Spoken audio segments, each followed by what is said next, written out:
Heartworm opens with a thesis it never stops arguing. What if the scariest thing in the room isn't the shadow at the end of the hall, but the thing you're carrying in your chest? You're Sam, sharp-wounded, stubborn, pulled through that staticky TV into a liminal nowhere built out of memories and bad feelings. It looks like a lost PS1 disc, it acts like one too. Fixed angles, save rooms. A limited inventory that makes you choose between first aid and key items. Optional tank controls for the purists, modern movement for the rest. And the camera? That's your weapon and your lighthouse. Line up a shot, pop the flash, watch a ghost seize and evaporate like a badly taped VHS. The big draw here is atmosphere. This thing hums.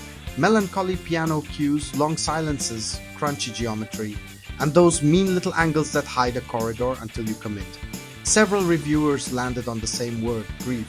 The game is more haunted than horrifying, and it's better for it. Notes whisper about lives falling apart. Zones feel like rooms in a mind, not just in a house. One critic praised how the puzzles make you feel clever instead of clerical, clues baked into art, numbers tucked in marginalia, even a moment of musical logic that makes you sit up straight. Another called out the environmental storytelling as the real gut punch, sometimes hitting harder than Sam's main path. On tone and vibe, Heartworm's batting average is silly high. How about the camera combat? Here's where the fandom splits.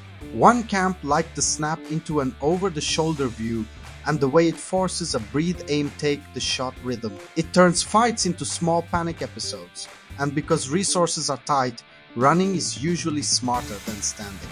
The other camp sees the system as conceptually great but undercooked.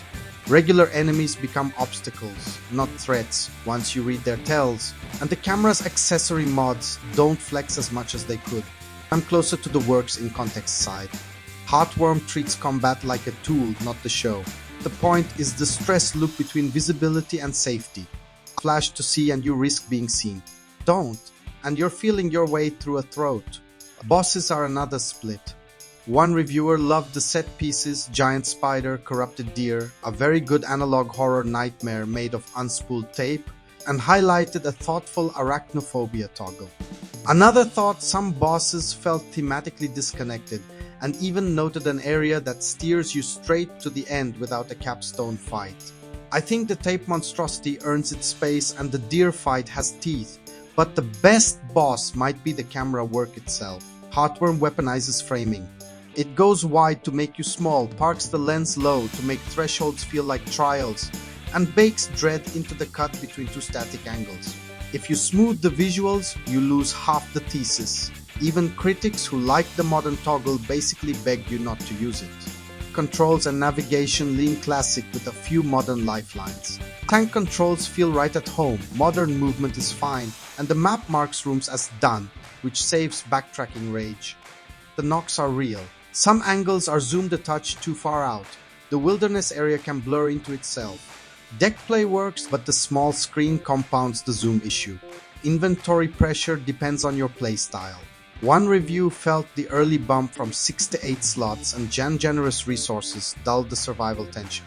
Another found scarcity plenty spicy, especially if you insist on fighting instead of dodging. The truth is it's tuned for anxiety, not extinction. Hoard a bit for boss runs and you'll be fine. Performance and polish land in good with quirks. PC runs solid with occasional jank, getting snagged on geometry, a death animation misfire, audio mixed a little low by default. Deck is playable if you're comfy reading a dark game on a smaller screen. None of this breaks the spell. It just reminds you this is an indie swinging for mood over gloss. Let's talk length because that's the most practical question. Expect 4 to 7 hours depending on your puzzle brain and whether you sprint or soak. One outlet dinged it for being too short. Another argued the pace is brutally efficient. I'm in the latter camp. Grief stories overstay fast. Heartworm hits its arc, lands its thud, and gets out. There are multiple endings tied to tucked away photographs, plus a few unlocks for replays, so there's honest incentive to loop back. But this isn't a 20-hour labyrinth, it's a curated descent. Where does that leave the verdict? Heartworm is not trying to out Resident Evil. It's closer to an interactive elegy with survival horror verbs. On shared ground, the reviewers agree. The atmosphere is killer, the puzzle design is respectful, and Sam is a protagonist worth following. On the friction points, you're choosing your poison. If you want combat depth, the camera won't give you a skill tree. If you crave immaculate navigation, the fixed framing will occasionally mess with you. If you need 10 bosses and a loot treadmill, wrong door. But if you want a focused PS1 flavored haunt that treats sadness like an ecosystem and lets you fight back with a flash, it sings. Mid-roll honesty hour, if this kind of no BS deep dive is your thing, hitch a ride with Veteran Game. We don't do jump cut hype, we do receipts, comparisons, and the occasional spicy take. Tap subscribe and throw a like if you're nodding along or fuming. Algorithms eat engagement, we feed them critiques. Final spice for the comments. Is Heartworm smarter for keeping combat minimal, or does its restraint leave depth on the table? In other words, should grief horror hit harder with fewer fights, or is a horror game obligated to sharpen the knife?